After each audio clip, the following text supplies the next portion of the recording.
औज़ुबिल्लाहिमिनश्शैतानिर्रजीम बिस्मिल्लाहिर्रहमानिर्रहीम। सब देखने और सुनने वालों को मेरी तरफ से बाद अस्सलामु अलैकुम वरहमतुल्लाहि वबरकातुहू।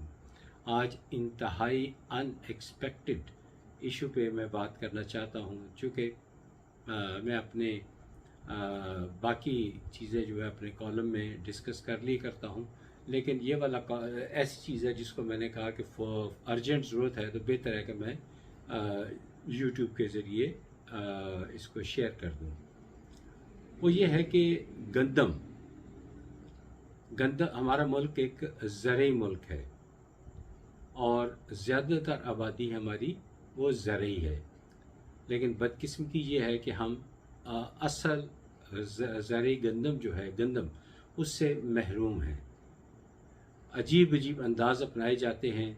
अब ज़रा एक काश्तकार की, सिर्फ एक काश्तकार की, क्योंकि हमसे ज़्यादा बेहतर शायद ही कोई जानता हो, एक काश्तकार का ज़रा दुख भरी दास्तान सुनिए कि उसके पास ज़मीन नहीं होती, लेकिन उसके पास कोई और ढंग का कारोबार नहीं होता, वो स्वाय खेती बाड़ी के कोई काम नहीं करता। तो वो सबसे पहले तो वो किसी बड़े ज़िम्मेदार से ज़मीन ठेके पे लेता है, आधा ठेका अदा करता है, आधा ठेका गंदम की कटाई पे। और इस दौरान जो ज़िम्मेदार होता है उसका हुक्म होता है कि तुमने ट्रैक्टर मेरा इस्तेमाल करना है और उसके इतने चार्जेस होंगे, वो डायरी पे लिखे जाते हैं। फिर उसका पेट्रोल पंप उसका अपना होता है, ज़िम्मेदार का पेट्रोल वहाँ से ख़रीदा जाता है, उसकी कीमत अलग लिखी जाती है। तो उस पर बीज खरीदा जाता है, बीज की दुकान भी ज़िम्मेदार की होती है, अगर नहीं भी होती तो वो बीज वाली दुकान पे जाता है, वहाँ से वह बीज उधार लेता है और महंगे दामों वहाँ से वो ख़रीदता है।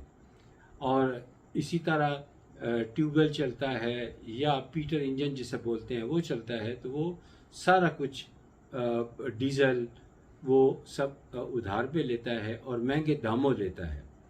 और जो ही गंदम फसल के तैयार हो जाती है तो वो उसकी हिफाजत करता है, कहीं खुदा न खास्ता आग ना लग जाए, कहीं बारिशें ना शुरू हो जाएं। जैसे कि मैं पिछले दिनों, बल्कि आजकल बारिशें बहुत ज़्यादा हो रही हैं और मैंने देखा पाक फ़ौज का एक हेलीकॉप्टर उस जगह को खुश्क कर रहा है अपने परों के ज़रिए। हेलीकॉप्टर मैंने खुद वीडियो देखी है।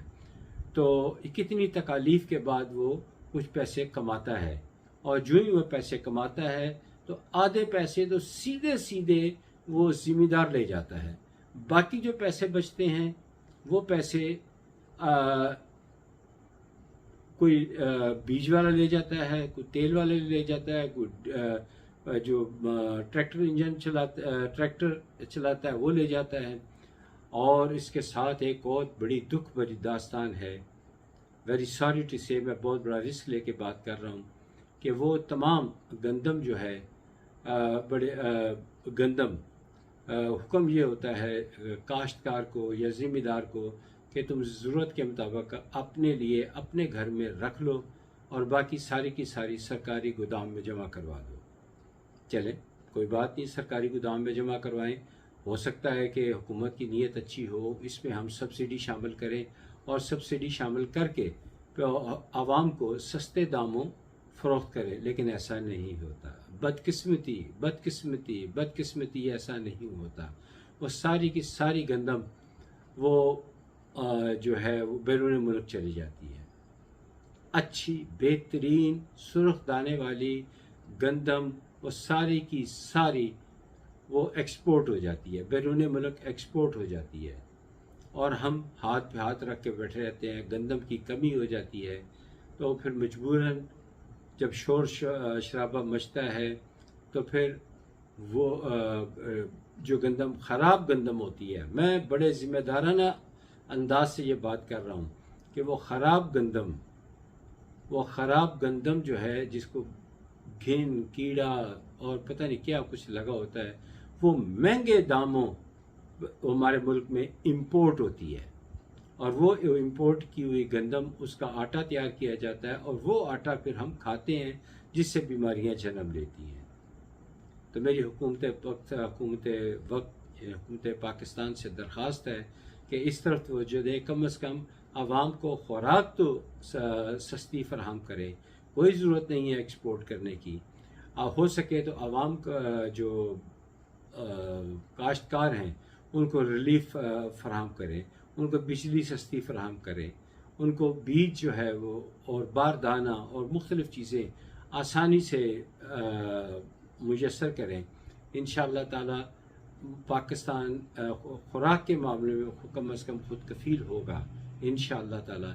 इस पे मैंने तफसीली कालम भी लिखा है, आप बुध वाले दिन आप रोज़ाना नुए वक्त में इदारी सफ़िया पे इतारती सफ़ा पर पढ़ भी सकते हैं। प्लीज़ हुकूमत पाकिस्तान से गुजारिश है कि काश्तकारों का ख्याल करें। ये ज़रई मुल्क है और इस ज़रई मुल्क की हिफाजत फरमाएँ। इस ज़रात हमारा रीढ़ की हड्डी है। बहुत शुक्रिया।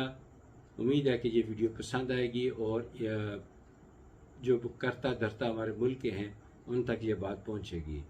अगली वीडियो तक इजाज़त दीजिए। खुदा हाफिज़। अस्सलामु अलैकुम वरहमतुल्लाहि वबरकातुहू।